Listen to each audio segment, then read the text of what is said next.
Hey guys. Hi. Hi guys. Hello. I hope that we are as well as we can be considering the situation, considering the world condition. I have so little to say on this topic because I feel like it has happened for so long. It's borderline exhausting. It's so many things, this conversation on race. But I'll say this. In this interview, Lerato also asks me, what are my thoughts on raising children in this generation, in these kind of conditions, in this climate? And you'll see it, you'll see my answer. Today, I have an amazing friend. I actually met her at, guys, Polanek. After saying the whole speech, I'm just like, okay, so shall we breathe? Okay, so maybe I should switch off this heater. Okay, that's not the point. So, my friend today, Lerato. Lerato, first of all, thank you. Listen, I respect you. I'm thankful for you. I'm thankful for your vulnerability. We spoke about a lot of things. We speak about a lot of things, a lot of uncomfortable things. Our collision, my friend, has been a blessing. Thank you for taking the time to do this with me. I was only telling her what this was going to be about. It's, now I've posted so much, but all of these things were filmed way before all of the season. So these are people that believed in the words, not what you see and what you've seen for the last 3 weeks. So I appreciate you. God bless you. May God meet you at your point of need. May He be there in the gap. May He be there in your quiet place. And may He just fulfill you with a song of joy. So that is my prayer for you. And for you guys that are here with me, if you're watching this, why don't you just comment, subscribe, and share? And let's grow the family. And yeah, that's it. Inbox me on Instagram and tell me what you want me to show. I'm actually thinking of actually coming through as myself and learning things with you.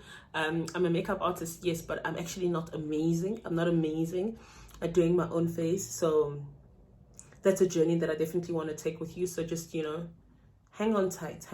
Don't, our best days are ahead. So just, hang on expectantly. Yes, have a heart of great expectation. So yeah, that's all I have to say. That's my piece. And in 3, in 2, in 1. Thanks, Lerato. Here we go. Cheers, guys. So what's the first thing you notice about someone? I think if they have something that's distinct, it'll be different things. I can't say every person I'm looking at this each time I meet you. So what's your truth? That's an Oprah question. Like who I think I am? Yeah. Who you think you are, who you believe you are, who you know you are? That is a very deep question. Because I think there's layers, because when you think of who you are, you have so many roles and layers of who you are. You're not just your career, or you're not just a daughter or wife or whatever. So I think I am a warrior of love. What does that mean? I love that. What does that mean? A warrior of love. I really think God has put, He's created everybody to be loving and all of that, but I have a fight for it that I don't know how to explain it. It's what makes me the happiest. Knowing that I'm loved and appreciated and laughing. What does that look like, knowing that you're loved and appreciated? When people, I think, do gestures to show me, and also when they tell me, I love words of affirmation. Oh, really? I do. Words of affirmation as in I love you, or words of affirmation as in you make me proud? Like attributes about yourself that are emphasized? I think, I love you, I like, but also, but attributes where I can see you noticed me. Yes, it's words of affirmation, gift giving, and physical touch. Say your best memory with your dad. I don't know why that's actually making me emotional. It's so weird. Yeah. Okay. No, really, I love my dad. I know my best memories are when I was a child. Like anytime I think of a best memory, swimming with my dad. So he'd get in the pool and he'd love to swim with us. He gets super involved, even with teaching me to ride the bike. He taught me how to drive a car, as much as that was also horrific because he was quite strict and would always shout. Yeah. But also another good memory is when I got my first car and I was with him. Yeah. He got me my first car. So I find that so fascinating when people speak about, especially girls, speak about their dad. Like every single time a girl speaks about her dad, I'm storing it in my head as a story that's mine. I feel like I can relive it. I just change faces and put my dad's face. Do you think that how you chose your man is a reflection of your dad? In some ways. Keep your eyes closed, yeah? Some ways, but very few ways.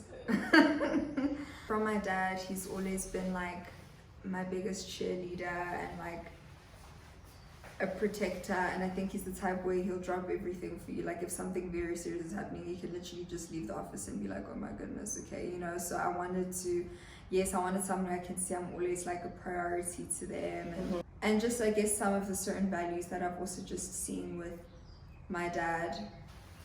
You know, just, you know, treating everyone with respect no matter where they are coming from. That you can see how someone will be if you just go out for dinner with someone, how they treat the waiter. You know that this person still treats someone with respect even if they think that this person can't give them anything back. Like not someone who's nice to someone for nothing. You know how God's always gonna grow you no matter like whether you're with someone, you're not with someone, like he cares about you enough to have you like grow and complete his works in you. And so I think right now my intentions are, when it comes to love, I want to be able to love someone through all of that. I think that's where like grace comes in with love, is that you're not judging by the stages of, I met you in the stage and I want you to stay in the stage, but I actually want my person to grow. I don't want the whole thing of like, oh, you're exactly the same as when we were 19, and like people think it's cute to be like, we're the same, but like I think of it, I'm like, no, actually my intention is for us to grow, for me to grow, and for me to allow you to grow. And be the one that observes that.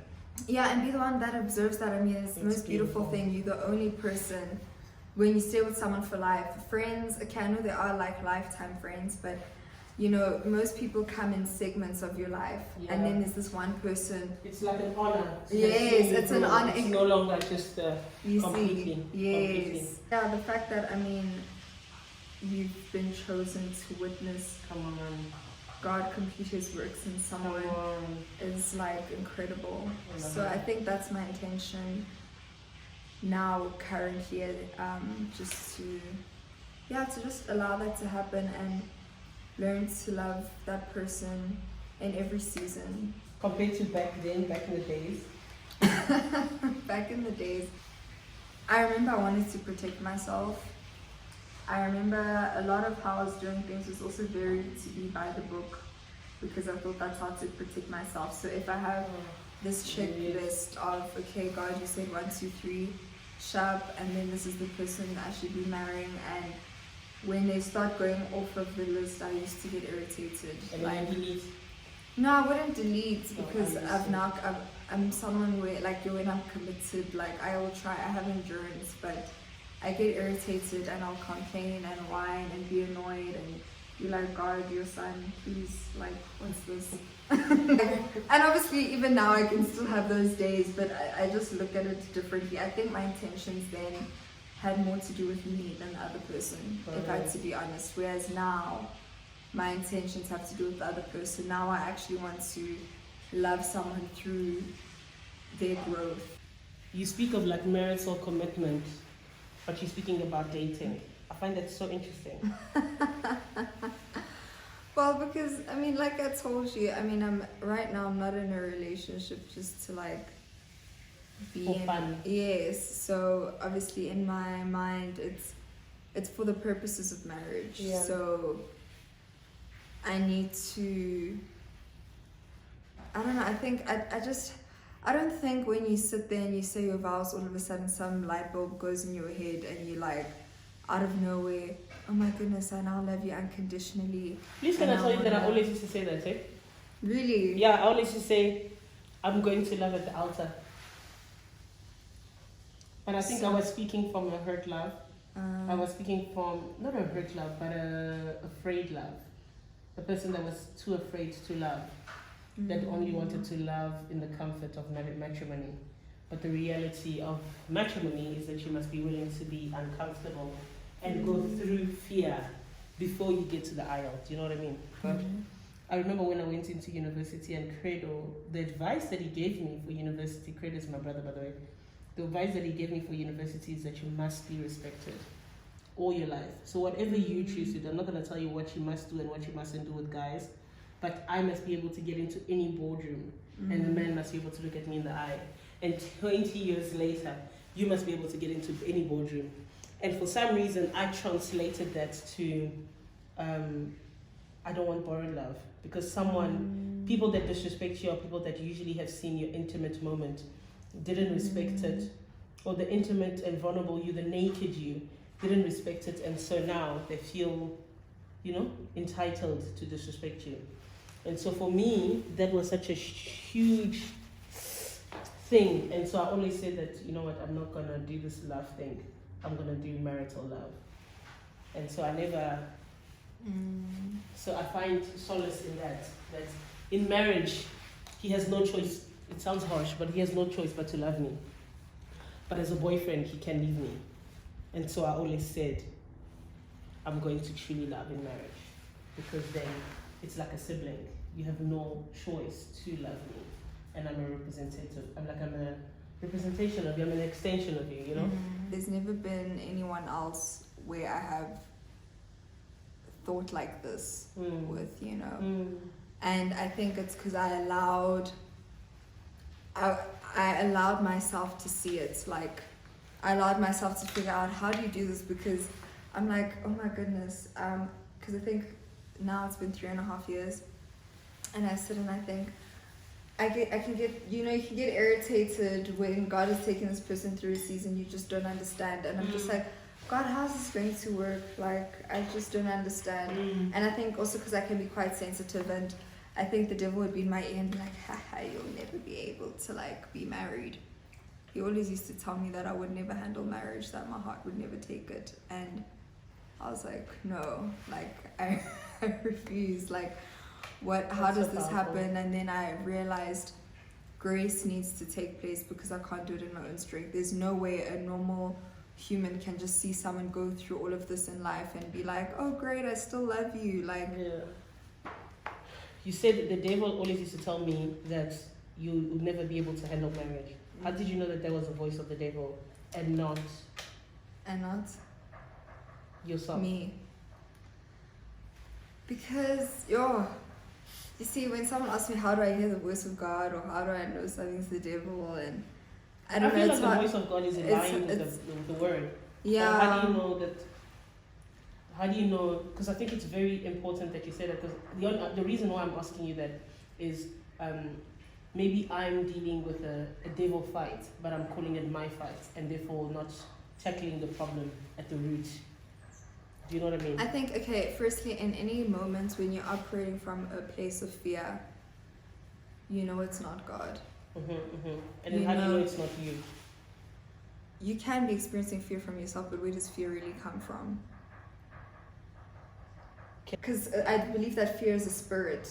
Got it. Yeah, so fear is a spirit. So there are times where you can make a decision. You can say, I don't want to be with this person. It doesn't mean you must now be like, oh, I don't have fear, let me date everyone. No, but you make a decision to say, I don't want to be with this person, not because I'm scared, but because I don't want to, for whatever your reasons are. Got it. But as soon as you start saying, I'm scared that this is going to happen, I'm scared that this is going to happen, then God never wants you to be in that place. How would I identify that, you know what, Vanessa, this is a voice of the devil that you've always had to deal with, but you always called it your own and therefore never dealt with it? I think because of, I don't know how crippling it could be, or that it could be coming from this place of fear. I knew, because how crippling it could be. Yeah. So I don't believe, it's fine if people say marriage is not for everyone. I don't think if you don't want to get married, that means, oh my goodness, you're hearing from the devil. I don't believe that. Yeah. When someone makes a decision that they don't want to be married ever in their lives, and they have their own reasons, and they're saying that for themselves, and they're not saying it because they're scared, they just want to take their own path in life that is just, that doesn't involve marriage, and that's fine. Yeah. But as soon as it's something that's taunting, especially when you know that you want it, and I think I believed that I had a God-given desire for it. Yeah. Especially because from before I started being with my boyfriend now, we were studying we want to be dating for the purposes of marriage. We're like, what is marriage? And we'd like look at all these sermons together before actually getting into it. This lecture you've attended or heard? It's weird. I have this lecture that keeps popping up in my head, even though I don't think it's my best one, but I think there's a reason it's popping up in my head. So in one of my courses, because when you study drama, there's a course that you do that all art students have to take. So basically it has everything inside. Okay, now we are talking about what music, and I'm like, this has nothing to do with me, and I'd always feel like I can just shut down. And then I decided to make this decision to be like, Lerato, try and make an aim to learn something every day, and think, if this is all you got to learn today and now you have to survive, it's done, there's no varsity again tomorrow, what can you make with this? Because it was the only way that could. Sometimes I do things to like trick my mind to create more ideas, because otherwise they won't come. I decided to do that, and one of the lectures that I really remember, I was pleasantly surprised. So they were now talking about, we were covering the section of game design. So obviously there are people who are studying game design in the art school, and usually they're not switch off. I'm not a gamer, so I don't know why I'm here. And when I came to that lecture with that mindset, the ideas I had, I could not even believe it. I was like, things that I can even be linking to my own career. I had no idea. I actually opened myself up to learning more about it, that it's not just about games and how strategic it is for your mind. It's like exercises for your mind. That's crazy. People could learn things just by playing video games. And that's what I want to do, is have people learn things without thinking that they are learning things. Because I want to do it through film. And I was like, I could just add game design. I never thought of it. And then I could just make it a full entertainment thing. I know I want my company to be an entertainment company, not just film production. And what made me say that was this very lecture that actually opened my eyes to that. From that, I've actually decided to create a business out of it, out of creative thinking and critical thinking, where I offer workshops to kids from grade 9 to matric, where we do exercises where they have such things like that. But obviously I found a way to break it down more and put worksheets together, and because there's 3 life habits that you think you've adopted now that will change someone's life. Praying, tricking your mind and giving yourself the time to imagine. I think people need the time to imagine. I know it'll be weird, but I can just sit, as in I'm sitting alone, and it's my time to just go wild in my head. Like, I'm quiet, but there's a lot going on in my head. I'm coming up with the craziest ideas. I'm thinking all these things. I think when you make it an exercise, because something, your brain, obviously, it's like it needs to learn how to do certain things, and then it can happen so quickly. I can look at something and then I have an idea, just like the whole string of ideas comes. Yeah. And I would say giving. Wow. What makes you laugh the most? Oh my The goodness. most, the hardest, like when you. And I love laughing. Like, I love laughing. Actually, recently I was with one of my friends, and we're just at my house, and everything, I don't know like what was going on with us that day, but everything we're doing, we made it a song. It's like if you're saying you're putting powder, like you start making a song, and we would just we'd make the dumbest things and make it like this country theme, and like it was just funny. I just like making stuff that doesn't even make sense. And you're like, what is that? And it just fascinates me so much. Especially like with my friends, like, yo, imagine if this happened. And then imagine, like, I think that's just like, it literally just makes me laugh. What does a successful relationship look like to you? A successful relationship? It's accepting each other. I'd say it's accepting each other, and yeah, just allowing each other to grow, and also just growing each other and allowing the growth to happen. There's no model like after that for me. Yeah.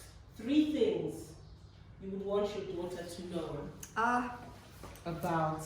Okay, about what? Sorry, about men and love. Ooh, hectic. I'm so excited to have daughters. Yeah. That's why I'm like, oh my goodness. All kids in general. That it is an opportunity that you get to witness God finishing His works in someone else. Got it. And that you get to operate in His grace, and that you ask for that He can help you with that, to love this person unconditionally through their seasons of however God is trying to grow them, and that they should do the same for you. I would also say that, but from the offset, she needs to consider the values and morals of this person.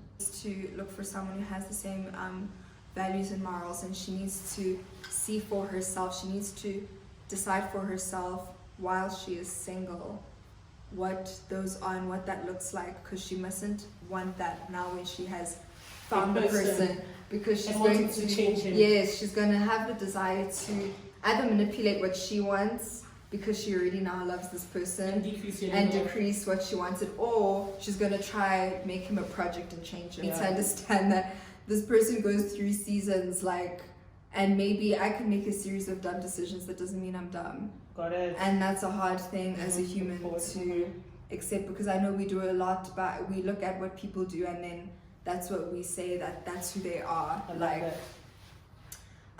then I'd also say she needs to know that it's not his job to make her happy. Like, he must make her happy, yes, but it's not, like, she shouldn't rely on, he mustn't control her mood.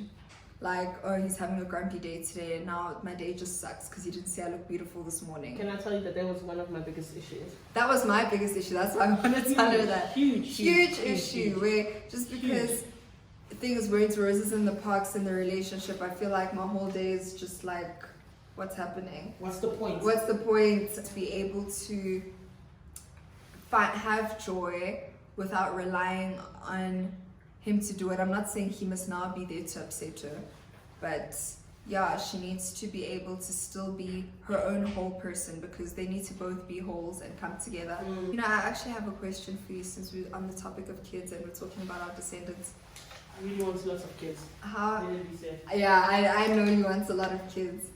How do you feel about, what people say about like bringing your kids into this world and the way it is?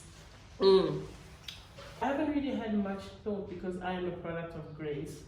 I remember when I was in high school, I had a teacher, and the teacher was saying, this psychology teacher, she was saying to my mom, she doesn't have a dad, and you work all the time. When they look on paper, a girl like this without a dad, father figure, with a mom that's always busy, she'd probably be pregnant by the time she's 18. And my mom is not the person. She had 3 children. My dad passed away, so a lot of her life wasn't planned.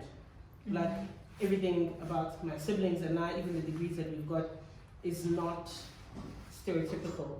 So I hate looking at the current society and say I'm scared for my children, because I'm a product that's I'm the result of something that was opposite to what the society had said. At the time, society said someone with no parents and this and this and this is supposed to end up here. So I'm very excited for the story of grace of my children, of them living in a world where everyone is like on social media, ratchet, whatever the world is. I'm excited for the story of grace for my children, that even in a story, even with drugs in front of them, even with this in front of them, they chose otherwise, because they're from a descendant of that. You know what I mean? Hey, because so I'm excited of it. Yes, I'm also, that's what I'm excited about. I'm excited to be like, I'm gonna send them forth, and they're just gonna do the most that people can think that it's over and we live in this fallen world, and yes, we do live in a fallen world, but I want to send forth like soldiers, like literally, I want for people to say to your children, you know what, it's impossible. This yes, I don't know what exactly. I'm like, I'm so excited because they're not only just they're not our kids, like you're saying, like, you know, kids who, you know, that God's grace has just been there, like they're God's kids, and it's just like you get to bring forth like more of the soldiers, like let's do this, like let's change the world, let's grow the church, let's do whatever we need to do. And I have a question for you. Yes. What's the most difficult question you've had to ask yourself in order to get through a difficult decision, a difficult moment? I think it would be, why are you doing this? What is this? In anything. I've asked myself this in different ways. Yeah, why are you doing this? Why are you choosing to, I don't know, take this career path? Or why are you choosing to stay in this relationship?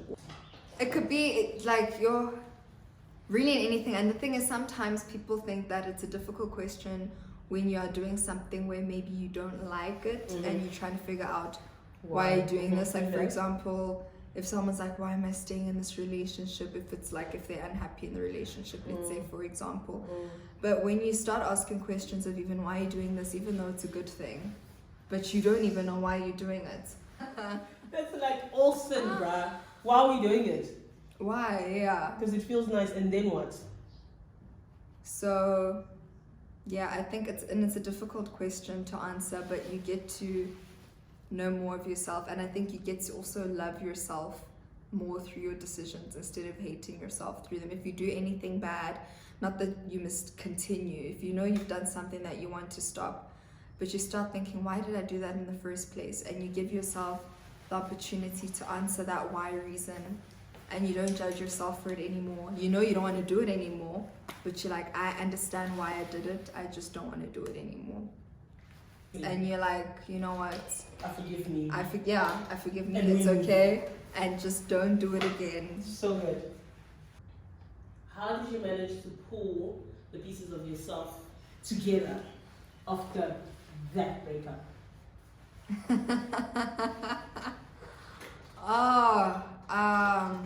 My goodness. I always fight for myself, and it was difficult. Oh, I'm getting emotional, but it's fine. Yeah. It was difficult seeing me lose the fighting for myself. Yeah.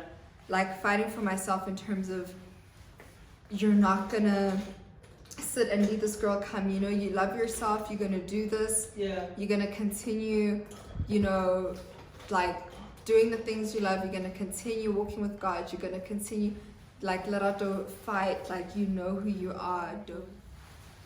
When it happened, I had already, from something else, had this revelation that it's not my job to heal me before this happened. So I already knew, I was like, I had received this new revelation that it's not your job to heal you. And then I went through the most broken moment of my life after learning that, and I was like, I mean, I guess God was kind of like, okay, you know, now let's apply. Let's see you really put this to practice.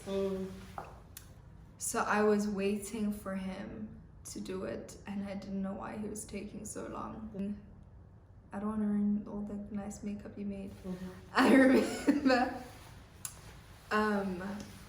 being so desperate for him, for God, when that happened. I'm gonna be fine. And oh my goodness, I couldn't eat. I couldn't eat. Sleeping and waking up is a nightmare when that happens. That's the hardest moment, is when you're going to bed and when you wake up. When you regain consciousness in the morning of like, oh shoot, Ghana, this is what's happening. Your heart just sinks. And I would struggle to do a lot. There'd be class, and then at the same time I was putting on a production, and also I had my job, and I thought, let me just dive in. I asked, I gave myself more days available to work, and then would juggle it with going to class, and then in the evenings be doing rehearsals for my production. And what really helped me, the beginning part, I think, of putting pieces together, was one of my cast members, who's actually a friend of ours. Since she's my friend, what's difficult is now when you're a director and you have to problem solve, and I have to like carry the tone and everything for the cast members. I can't be getting there like, oh, I don't feel like doing this today. They're all gonna be like, oh, I have to be like, yeah. But then with her, because she's my friend, when we went to my house, I told her, like, I'm dealing with this. I'm not okay. And oh my goodness, and she was going through the same thing. And we cried. And I think that's when I first allowed myself to go through the undoing. Had you not cried since then? No, I had cried, but I was trying to fight for myself, if you know what I mean. Fight for myself to Lerato come, like, let's come, let's do this. That was always the type where, like, have your pity party when something happens, cry, sit, oh my gosh, this sucks, nah. When you finished, okay, wash your face, now carry on. I was like that. But I couldn't do the wash your face, carry on part. It was like brutal now, because I'm waiting for him. I was desperate for him. There were times where I knew if I'm not listening to a praise and worship song or watching a sermon, I'm not surviving. It was like, it became like a drug. I couldn't go to class because I was going to have to detach from a sermon. Or like, I could go on my way listening to praise and worship. I literally couldn't stand a second, otherwise I would like literally fall apart. How do you say, okay, this is the piece of trust, this is the piece of shame, this is the piece of guilt, this is the piece of disappointment, and how we're going to bring it back into the whole Lerato? How do you do that? The thing is, for you to like come back to that whole place, you need to be honest with how broken everything is. I think without me knowing, putting the pieces together was part of fighting with God. And I mean, people could probably think I'm crazy, but like literally in my bedroom, like I'm shouting like, God, and this, and I can't, you know what I mean? And as much as it's like, that's probably like the most broken part. How was I putting it together? But I was giving it to him, even if I was not giving it to him in, someone could say, the nicest way. I was giving it to him in my way of doing it at that time. He got a raw version of my pain. He got a raw version of my anger. He got a raw version of everything that I was feeling. I didn't hide a single thing. I didn't think, I'm praying now, let me be like, oh Heavenly Father, I'm going through so much pain, help me now. You know what I mean? Which is where I think the togetherness happened. Yes. In the raw honesty. In the raw honesty of it. That. I think that's also where the healing also started taking place, when I started growing another part of my identity, or let me say discovering it, that I can do anything. When I pray, like I believed it like so badly. Like, let's say you broke up forever, what do you think you would be like? What would you think your song would be to God? Like your new song or your new relationship? Because I feel like when you're speaking, you're sounding like someone that you redefined something between you and God. You redefine praying, you redefine listening, you redefine quite a lot of things in this moment. If the result was not being together, do you think that would have changed something with your relationship with God? When the result at the end of it, at the end of you seeking and pleading and begging and crying and even surrendering, after the surrender, the result is not what you had hoped for. How then? What's then? I know I still would have been fine, but